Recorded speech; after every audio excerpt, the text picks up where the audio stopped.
మా వైద్య బృందం సారు శివరెడ్డి భాస్కర్ కూడా వెళ్ళి అక్కడ పరిశీలించి వచ్చారు. ముఖ్యంగా ఇందులో 18 రకాల వనమూలికలతోటి తయారవుతున్నది. ఈ 18 రకాల వనమూలికలు కూడా మనం ఆయుర్వేద వైద్య శాస్త్రంలో కొన్ని శతాబ్దాలుగా వాడుతూనే ఉన్నాం. ఇందులో ఏది కూడా కొత్తగా ఉన్నది కాదు. ప్రతి ముడి మూలిక కూడా దానికి సేఫ్టీ స్టడీస్ కూడా జరిగినాయి, అన్నిటికీ వేరువేరుగా. అయితే అన్ని కలిపినప్పుడు దానికి సేఫ్టీ ఉందా లేదా అనేది ఒక రకంగా CCRAS విశ్లేషణ చేయాల్సి వస్తుంది అన్నమాట. ఈ పందాలో ఇప్పుడు central council of research in ayurvedic sciences అనేది మనకు ఆయుర్వేదాలో ఒక ఎపెక్స్ బాడీ. ఆ ఎపెక్స్ బాడీ దాన్ని ప్రాజెక్ట్గా టేకప్ చేసింది. నిన్న మార్నింగ్ దాన్ని అప్రూవల్ చేసింది. ఆ అప్రూవల్లో ఏంటంటే ఫస్ట్ 4 phases జరుగుతుంది. మొట్టమొదటి ఏంటంటే రెట్రోస్పెక్టివ్ స్టడీ అని అంటారు. ఒక 500 మందిని అక్కడ మందు తీసుకున్న వాళ్ళ పరిస్థితి విశ్లేషించి వాళ్ళు ఏ స్టేజ్లో తీసుకున్నారు, ఇప్పుడు ఎలా ఉంది అనే దానికి ఒక 2.5 పేజీల ఫార్మేట్ తోటి మనం తయారు చేసి దాన్ని విశ్లేషణ చేస్తున్నాం. అది 2-3 రోజుల్లో అయిపోతుంది. దానికి మన కాలేజీని కూడా CCRAS ఇన్వాల్వ్ చేసింది వన్ ఆఫ్ ది మెంబర్స్గా. తర్వాత CCRAS విజయవాడ సెంటర్ కూడా అనదర్ మెంబర్గా, ఇద్దరు కలిపి టీం వర్క్గా చేయమని నాకు ఆదేశించడం జరిగింది.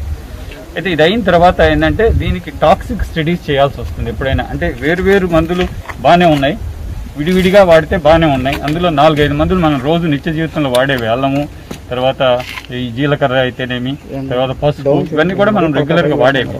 అయితే ఇవన్నీ కాకుండా అన్ని కలిపితే ఎటువంటి ప్రభావం ఉంటుందనే దానికి యానిమల్ ఎక్స్పెరిమెంటేషన్ చేయాల్సి వస్తుంది.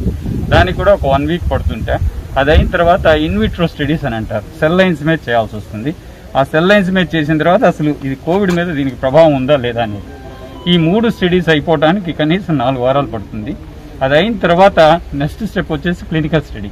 అప్పుడు మన కోవిడ్ సెంటర్స్లో కానీ కోవిడ్ హాస్పిటల్స్లో కానీ దీన్ని ఉపయోగించడానికి పర్మిషన్ అనేది సెంట్రల్ గవర్నమెంట్ ఇవ్వాల్సి వస్తుంది అన్నమాట. ఈ ప్రక్రియ అంతా కూడా కావడానికి ఒక 4 వారాలు పట్టొచ్చు. అది కూడా చాలా ఫాస్ట్గా జరిగితే. ఈ ప్రక్రియలో మన ఆయుర్వేద కాలేజీని కూడా భాగస్వామ్యం చేశారు కాబట్టి ఇది చాలా సంతోషకరమైన విషయం. తర్వాత సార్ చెప్పినట్టుగా ఇక్కడ మేము కూడా సంసిద్ధం అవుతున్నాం.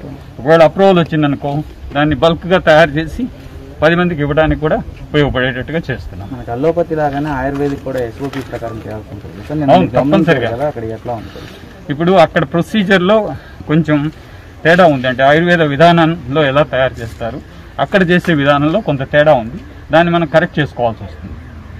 అంటే సార్, ఒకటి సిద్ధ వైద్యంలో కానీ ఆయుర్వేదంలో కానీ శరీరంలో ఏదైనా భాగానికి అనారోగ్యం, గడ్డి సోకితే కళ్ళల్లో మందు వేసే విధానం ఉందా? ఉంది. అది ఎలాగంటే ఇప్పుడు మాకు ఆయుర్వేద వైద్య శాస్త్రంలో అంజన ప్రక్రియ అని ఉంది. అంజనాలు వేస్తాం కళ్ళల్లో. అది కూడా ఏంటంటే ఒక తీవ్రమైన వ్యాధి వచ్చి చనిపోబోతున్నప్పుడు ఒక తీక్ష్ణమైన అంజనం వేసే ఒక ప్రక్రియ ఉందన్నమాట. అది వేస్తే వెంటనే లేచి కూర్చోవటం ఉంటుంది. అదేంటంటే ఒక రకంగా కంటికి ఎటువంటి హాని కలిగించకుండా మెదడులోని ఉత్తేజాన్ని కలిగించే ఒక ప్రక్రియ అన్నమాట. అది ఆయుర్వేద వైద్య శాస్త్రంలో చెప్పబడ్డది. అందువలన అందులో అతను వాడే కంటి మందులో 2 ఇంగ్రీడియంట్స్ ఉన్నాయి. కంటకారి అని అంటారు, ముల్ల వంకాయ, అది గుజ్జు, తర్వాత